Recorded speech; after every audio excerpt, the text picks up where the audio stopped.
नमस्कार दोस्तों, जैसा कि आप स्क्रीन पर देख सकते हैं, राजस्थान के अंदर सब इंस्पेक्टर टेलीकम्युनिकेशन की वैकेंसी आ चुकी है। इसके एप्लीकेशन फॉर्म 28 नवंबर 2024 से शुरू हो जाएंगे और एप्लीकेशन की लास्ट डेट 27 दिसंबर 2024 है। टोटल वैकेंसी 98 है, जो कई सारी कैटेगरीज में डिवाइड हैं। आप टेबल में देख सकते हैं। आइए दोस्तों, आज डिटेल में जानते हैं कि इसके लिए क्वालिफिकेशन क्या मांगी गई है, आपकी एज क्या होनी चाहिए और इसका एग्जाम पैटर्न कैसा होता है।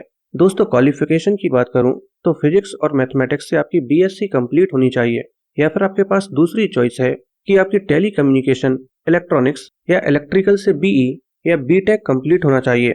और इसके साथ ही आपको राजस्थानी कल्चर की थोड़ी बहुत नॉलेज होनी चाहिए और साथ में देवनागरी स्क्रिप्ट में हिंदी कैसे लिखी जाती है उसकी नॉलेज होनी चाहिए। आइए दोस्तों, आप जानते हैं कि आपकी एज क्या होनी चाहिए। तो 1 जनवरी 2025 को आपकी एज 20 से 25 साल के बीच होनी चाहिए। इसके अलावा आपको एज में रिलैक्सेशन भी दिया जाता है, जैसे कि अगर आप लड़के हैं और राजस्थान के मूल निवासी होने के साथ SC ST, बैकवर्ड क्लास या फिर अदर बैकवर्ड क्लास या फिर EWS कैटेगरी से बिलोंग करते हैं, तो आपको 5 साल एक्स्ट्रा दिए जाएंगे। तो फिर आप 30 साल की उम्र तक इसका एप्लीकेशन फॉर्म भर सकते हैं। अगर आप लड़की हैं और राजस्थान की मूल निवासी होने के साथ SC ST, backward class, other backward class या फिर EWS कैटेगरी से बिलोंग करती हैं, तो आपको 10 साल एक्स्ट्रा दिए जाएंगे। ऐसे ही और भी कैटेगरीज हैं जिनमें एज में रिलैक्सेशन दिया जाता है, आप टेबल में देख सकते हैं। लेकिन दोस्तों, आपको इस बात का विशेष ध्यान रखना है कि यहाँ पर टोटल 6 प्रावधान हैं जिनके अंदर आपको एज में रिलैक्सेशन दिया जाता है। लेकिन आप किसी भी एक प्रावधान के अंदर जो भी मैक्सिमम एज लिमिट होगी, आप उसका फायदा ले सकते हैं। अगर आप सोच रहे हैं कि किसी एक से ज्यादा प्रावधानों को मिलाकर एज में रिलैक्सेशन ले लें, तो ये संभव नहीं है।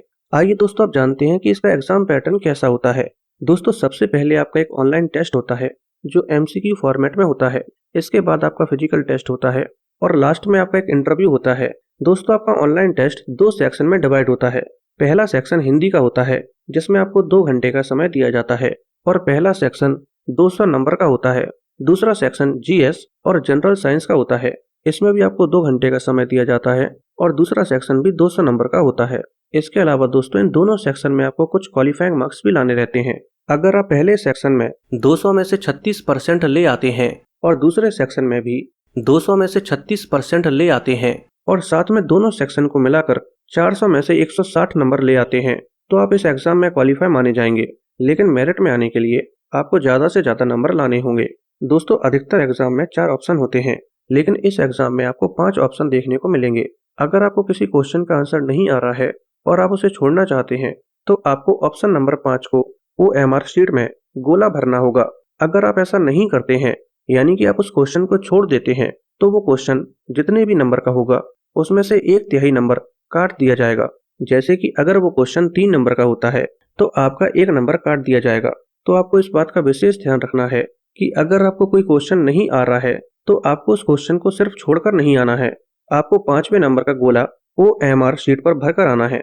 अगर इसी तरह से आप 10% से ज्यादा क्वेश्चन ऐसे ही ब्लैंक छोड़ देते हैं, यानी कि 200 में से 20 क्वेश्चन ऐसे ही बिना गोला भरे छोड़ देते हैं, तो आपको इस स्टेज पर डिस्क्वालीफाई कर दिया जाएगा। और इसके बाद जो बाकी की स्टेज होती हैं, जैसे कि फिजिकल टेस्ट, इंटरव्यू, आप ये सब नहीं दे सकते हैं। इसके बाद दोस्तों, आपका फिजिकल टेस्ट होगा जो 100 नंबर का होगा, जिसमें आपको 100 में से 50 नंबर लाने होंगे। और फाइनली लास्ट में आपका इंटरव्यू होता है जो 50 नंबर का होता है। दोस्तों, फिजिकल टेस्ट में फिजिकल स्टैंडर्ड टेस्ट और फिजिकल एफिशिएंसी टेस्ट दोनों होते हैं। फिजिकल स्टैंडर्ड टेस्ट में अगर आप लड़के हैं तो आपकी हाइट 168 सेंटीमीटर होनी चाहिए और आपकी चेस्ट 81 सेंटीमीटर होनी चाहिए और एक्सपेंड यानी कि फुलाने के बाद 86 सेंटीमीटर होनी चाहिए।